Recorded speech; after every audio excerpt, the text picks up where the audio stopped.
The morning sun rose slowly over Sarasara, a small village nestled between red earth and dense palm groves. Smoke curled lazily from the chimneys of mud houses, twisting with the laughter and shouts of children as they ran barefoot across the dirt paths. Chickens scuttled in every direction, and the roosters crowed sharply through the early air.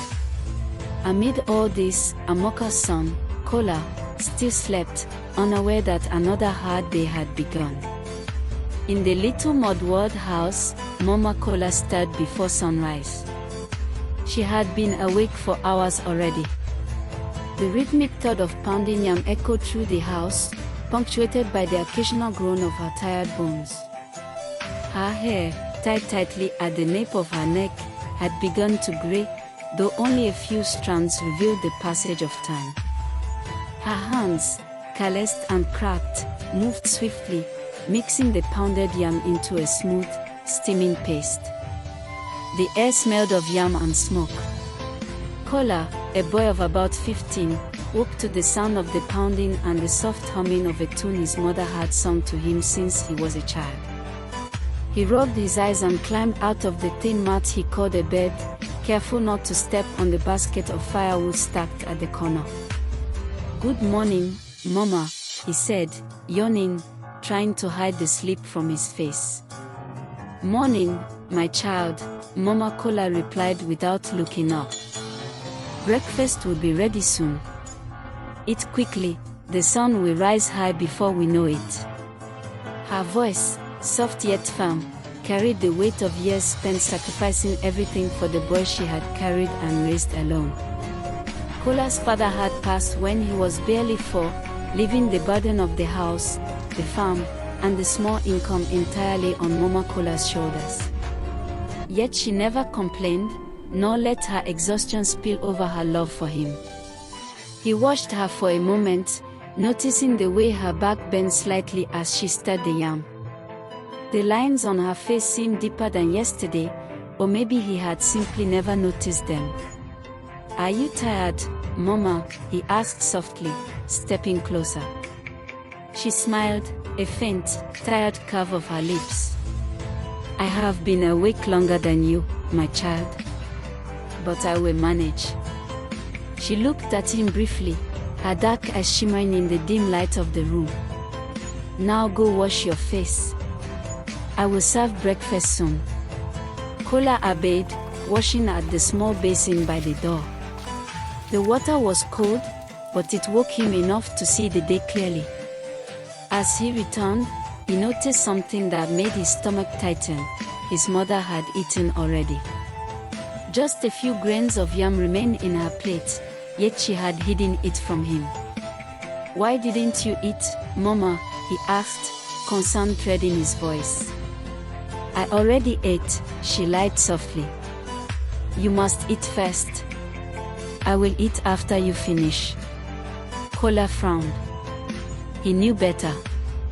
He had watched her the previous weeks, seen the hollow look in her eyes when she pushed herself too far, but every time he tried to protest, she waved him off, always putting him first.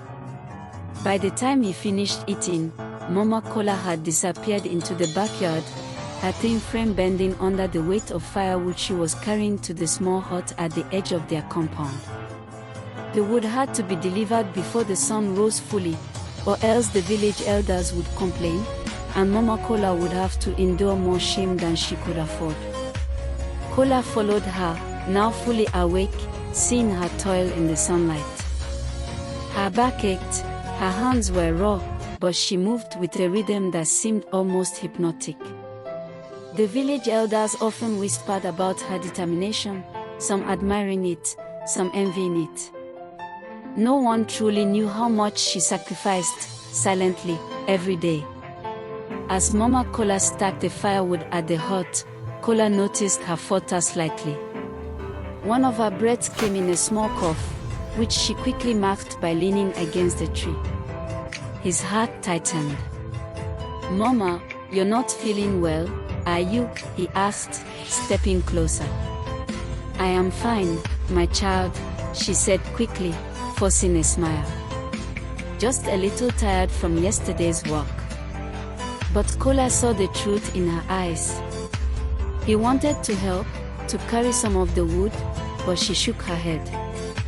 You go to school, Kola. Let me manage this. You must not fall behind. And so he obeyed, though his heart ached. The rest of the day was a blur of village life. Kola attended school, the sound of chalk scratching against the blackboard mingling with the laughter of classmates. But his mind kept drifting back to his mother. Even in the middle of lessons, he imagined her bent back, the sweat on her brow, her hands trembling as she walked. That evening, when the sun dipped low behind the red hills surrounding the village, Kola returned home. The smell of yam, now cooked into a warm, steaming fufu, filled the small hut.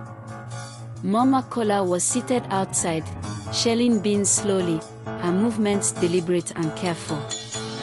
The fading sunlight highlighted the fine lines on her face and the weariness in her posture.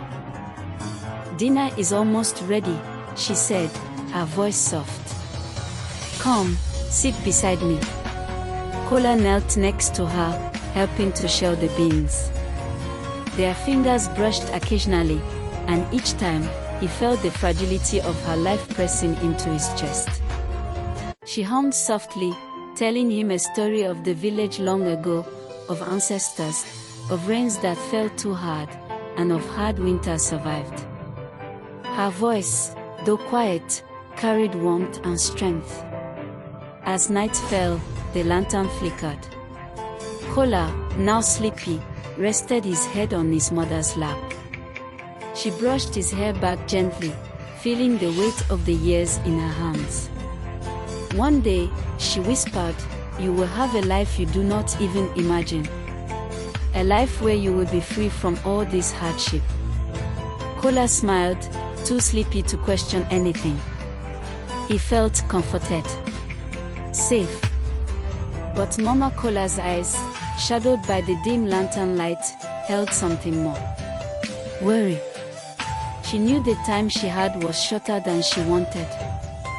She knew each cough and each faltering step took from the little future she still hoped to provide for him. But she said nothing. Only held him close and whispered softly.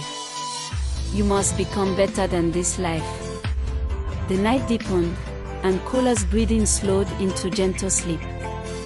Mama Kola watched him for a long time, her eyes brimming with silent tears. One day, my child, you will understand.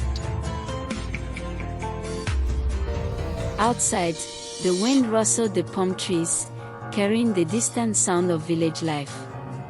Somewhere far away, a dog barked, and the faint hum of a night insect reminded her of the quiet world she had protected her son from.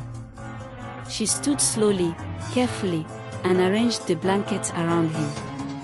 Her own body ached, but she did not lie down.